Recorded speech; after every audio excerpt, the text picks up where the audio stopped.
I know players can't really think too much about injuries. They have to do their thing, Right. kind of plow ahead. For you as a manager, with all the injuries last year, and Ooh. the fact that somebody had to go out there and take the ball, Right. do you think either in the off season or now, like, I wonder how many of those guys from last year, are they going to be able to hold up for another year after kind of going what they had to go through last year to help the team out in that way? Like what guys? Like, So Whelan took the ball, Right. every day. Gomber too, and I know those Right. guys were kind of banged up late in the Yeah. year. Jake Bird, Justin Right. Lawrence, those guys that maybe you had to Yeah. call on them more sure. than you would have liked. Well, I think Think about that's yeah. Okay. I think you're asking this. I think part of the process of becoming a major league pitcher is it's an ability to be available, to be durable, and that is a trait that can be learned, and it's learned in a lot of ways. It's learned in the off season about how you train. It's learned in spring training, how you go about spring training and that build up to the season. It is learned during the season, from the time you get to the ballpark, how much you do prior to the game, your routine, taking care of your arm, not throwing. I mean, there's a lot of different ways. Do guys throw too much at 2, 3 in the afternoon playing catch? All the things that players do. And you learn in a lot of ways how to stay healthy, because there's a lot of young pitchers who don't know how. And a lot of it's a gift, right? Some guys are naturally born with a body that they stay healthy. And other guys in all sports just seem to get hurt. So, but I think you can learn how to be durable. It's physical and mental too. Being able to know when to back off, knowing your body, getting work with the appropriate people in our organization as far as on the medical side and the physical side. So it's a process. So with our group last year, we were unfortunate that we suffered a lot of injuries, which happened to us. But in previous years, right, Patrick can attest to this, we've stayed relatively healthy on the pitching side, right? I think studies have shown that if you look, over the past 8 to 10 years, the number of Tommy Johns, time on the DL, we're one of the best teams as far as being available. Last year it got us. And that's baseball. That's professional sports. But Jake Bird, what he did last year was impressive. He led baseball in innings out of the bullpen. Lawrence hung in there. So by going through that, you learn how to stay healthy. But there's no question that the key to our success in the 24 season will be health. Because last year we proved we don't have a lot of depth. We're getting closer to having depth because of the minor league system is starting to produce competent, we feel, potential major league players. They're not quite there yet, but the talent level of some of these younger kids who are in camp is a positive thing for us.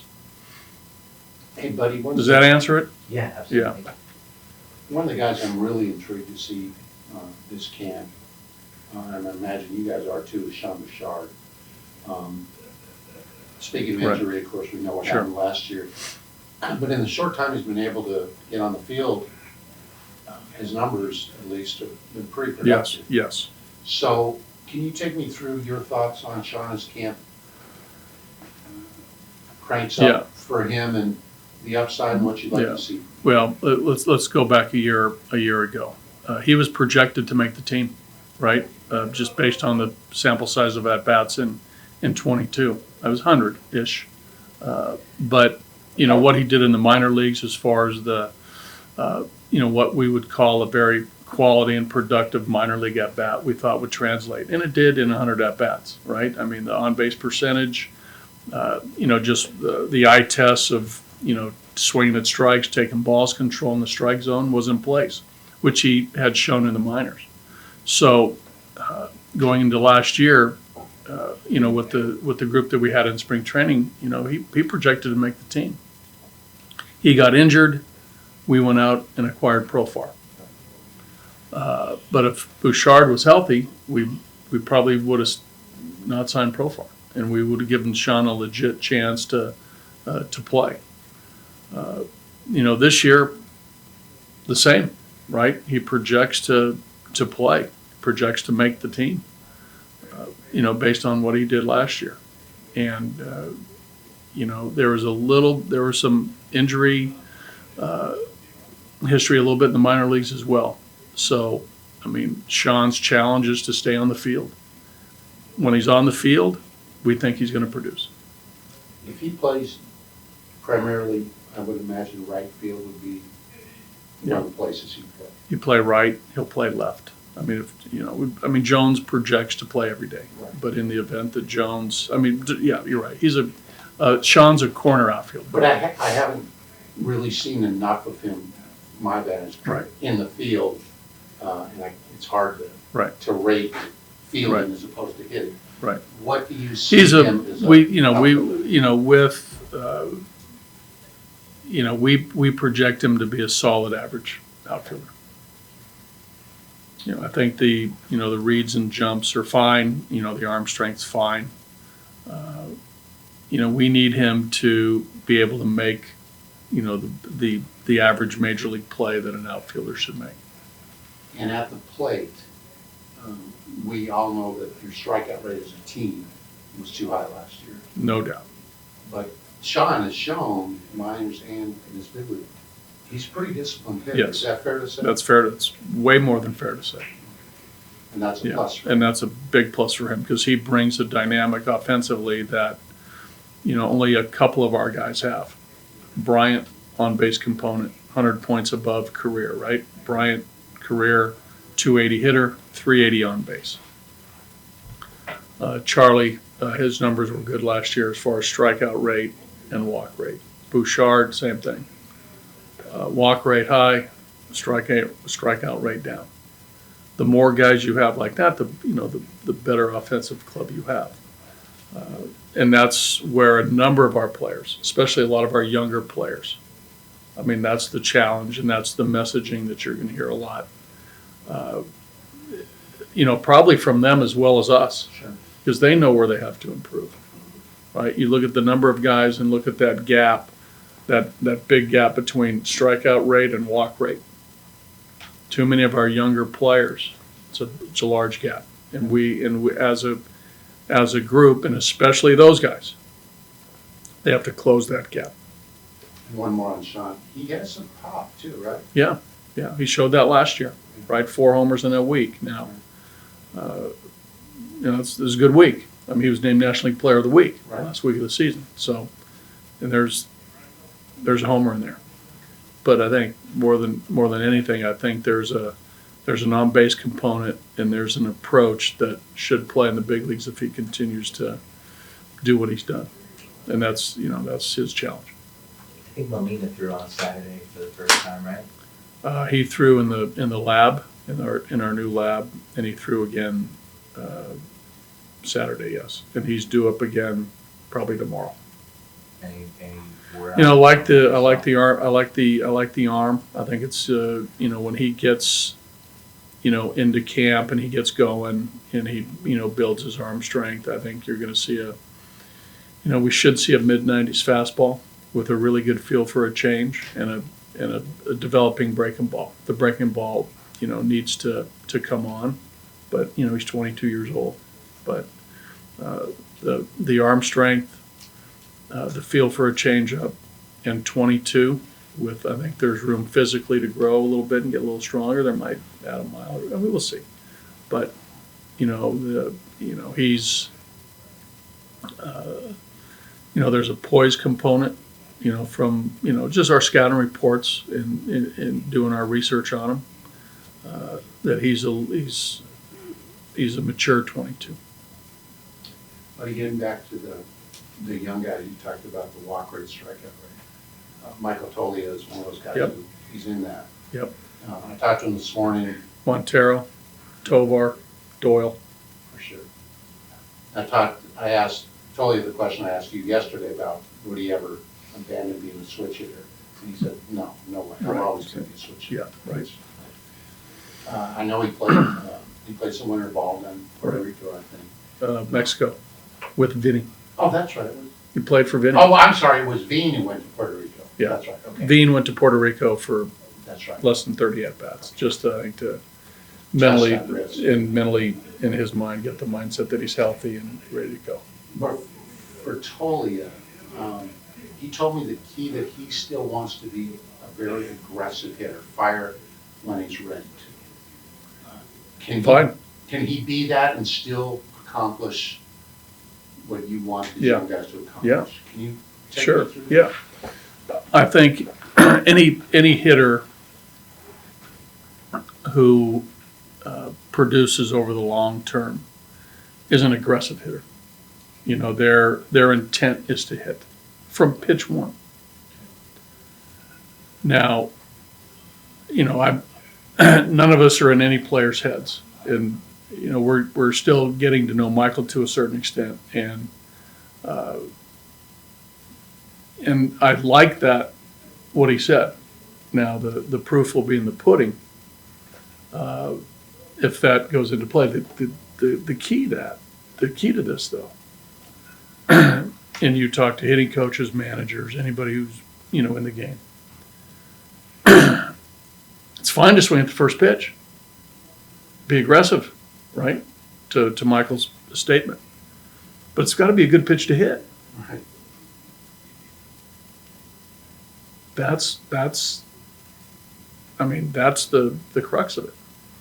Fine. So what happens over time, right? If you get a lot of hits on the first pitch and you're aggressive, what's a pitcher going to do? He's not going to give it. He's not going to throw you a good pitch to hit on the first pitch. Then you got to be ready to hit, and if it's not there, take it. And then be ready for the second pitch. And if it's a strike, belt it. And if it's not, take it. Now you're 2-0. Now 2-0, you're in a pretty good position. You can sort of keyhole pitch, right? Whether fastball, middle in, this day and age with all the breaking balls, you can maybe guess breaking ball on certain pitchers. I'm going to guess breaking ball strike. And if it's there, the pitch you want, you hit it and you put it in play. Don't foul it off. And if it's not a strike, you take it. So what this boils down to is swing at strikes and take balls. But be aggressive every pitch. Easier said than done. Yes, that's where it's great. In theory, guys say the right things all the time. And don't hit it at a player. Yeah. Right? So, yeah, we saw Michael a little bit towards the end of the year be aggressive first pitch, but he was swinging at balls. Chasing first pitch. He wants to be aggressive. It's fine. Be aggressive. Be a first pitch fastball hitter. But make sure it's a fastball and make sure it's a pitch you can hit well.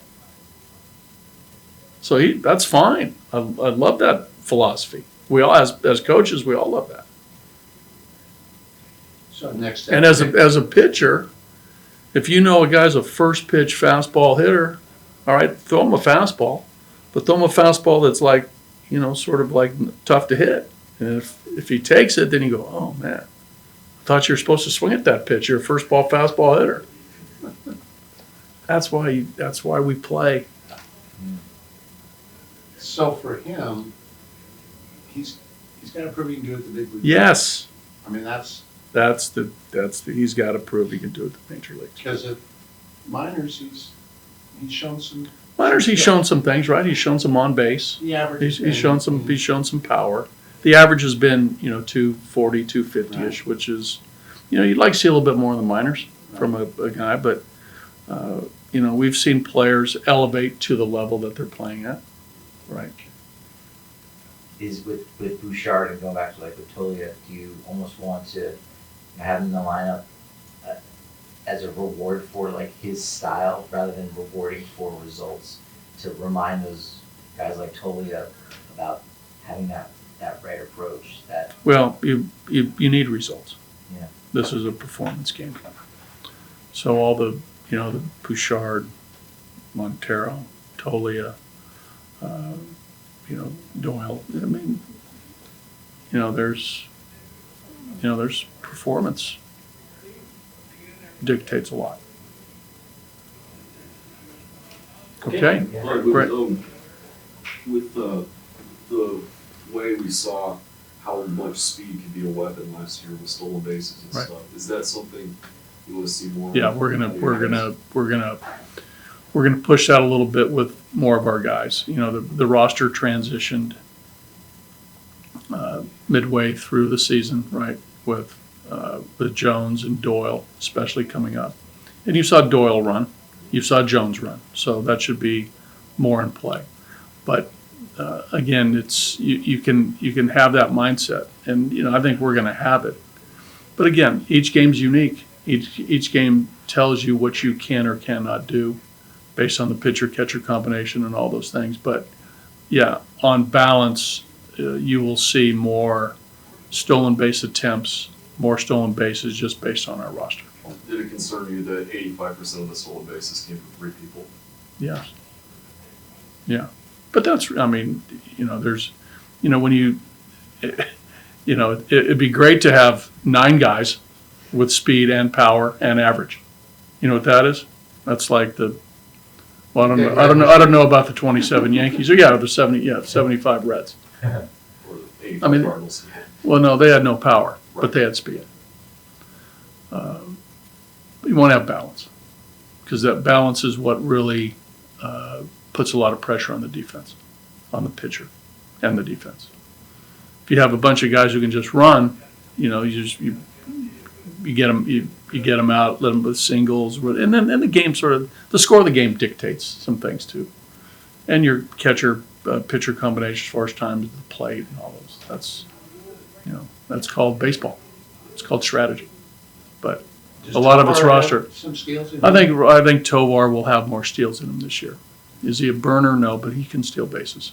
He's just pretty smart. Yeah, base runner. yeah, he'll be fine. We'll implore him to push a little bit more.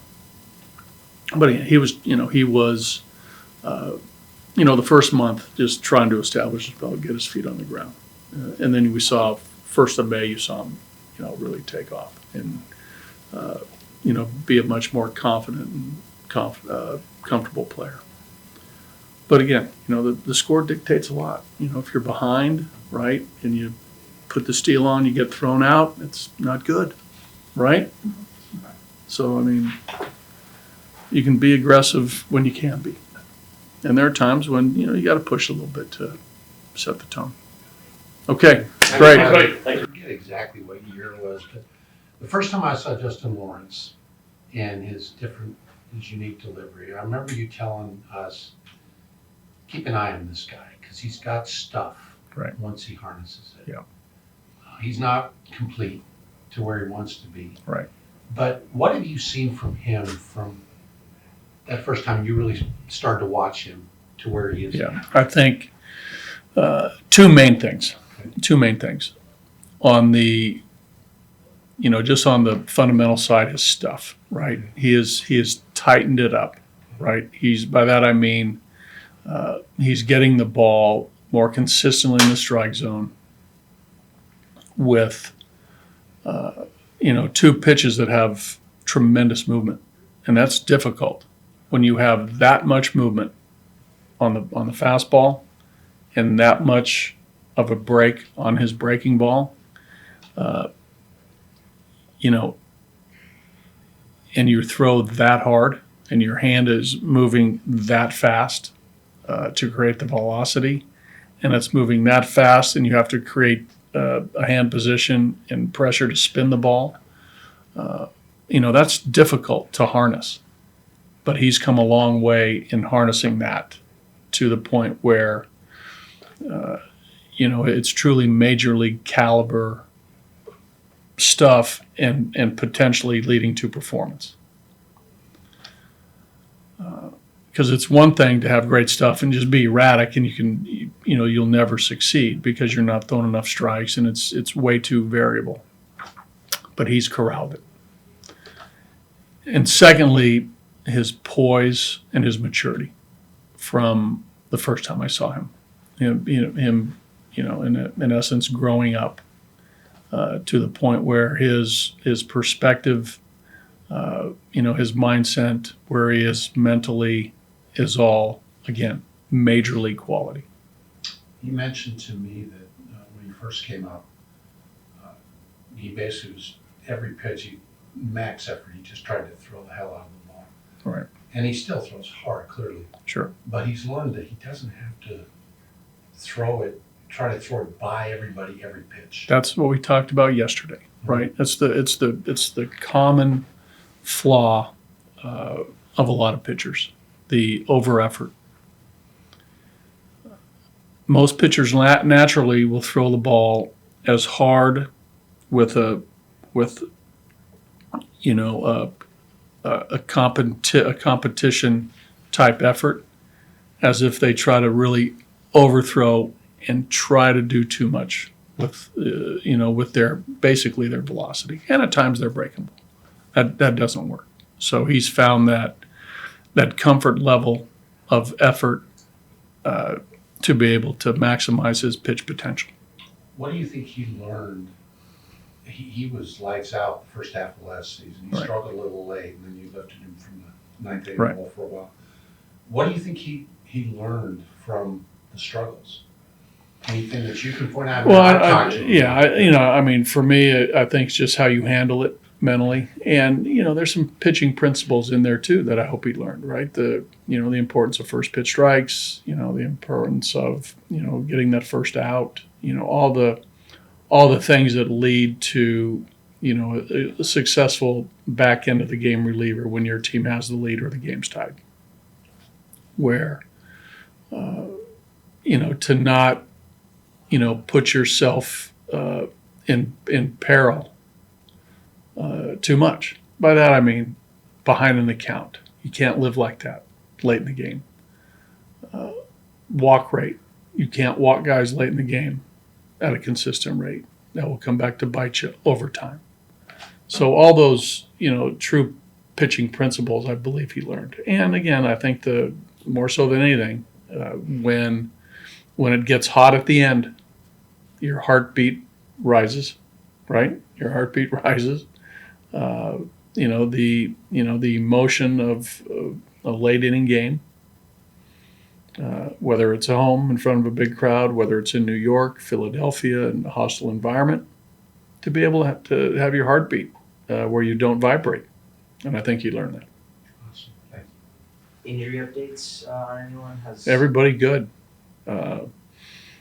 Came through the first full day in good shape. Again, I told the players yesterday that I commended them on their off season as far as getting into shape, coming into camp, ready to go physically, and when you're in camp and physically in a good spot, that sort of transition to your mental space as far as confidence and comfort, and that's where they are. So, and nothing happened yesterday. They were great. Bart told us this morning when we saw him that he didn't have a definitive timeline at all. He said he's just going to have to see the swelling in the knee goes down, but he doesn't want to rush it because you rush something like that, you can mess up your arm, right? I think that you're probably going to hear the same thing from me in the next couple weeks, at least with Daniel, that there's no time frame. Once a player, let's say in the pitcher's case, actually gets on the mound, and the catcher's back there squatting at 60 feet, and you're throwing a bullpen, then you can talk timelines. But until we get to there, it doesn't make any sense for Keith, for me, for Daniel to talk about timelines. Let's just get him. Let's get the knee in a spot where he's able to move around comfortably and confidently, and get his strength back in his knee, build up his arm, get out to 90, 120, 150, 180 feet of catch. And that's going to take, we're still probably for me 2-3 weeks away from that. Do you see Gavin Hollowell as kind of a this year's version of a Justin Lawrence? Obviously, He's in the mix for sure. I think Gavin has the potential to be an impactful arm in the bullpen. He has a lot of qualities that are that you can see that are advantageous for a bullpen and for career success. Love the just breaking them down real quickly. Love the size. The physical nature of Gavin. Long-legged, that helps him get down the mound. So his extension is a real plus for him as it relates to facing hitters. He's got good life on his fastball. He can spin the ball. His delivery is deceptive because of his height and his stride length. Minor league success, big year in Double-A, and we've seen flashes in the big leagues. So, yeah, it could come. I don't want to say quickly, but it could come and for me not be surprising. Chance Adams had some interesting numbers last year. McIver said he added a curveball in the offseason, and he's been pretty impressive in camp so far.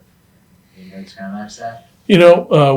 With Chance, he's been around. I like the mindset that he has. There seems to be a self-confidence to who he is as a pitcher. Talking to our AAA staff and our people in player development, there's there's an aggressive bulldog type mentality, which I think always works, right? He comes after guys. He's got a quick arm. He's got a feel for the change and a breaking ball, and not afraid of his fastball. So there's some pluses there. Okay. Awesome. Thank you, guys. Appreciate it.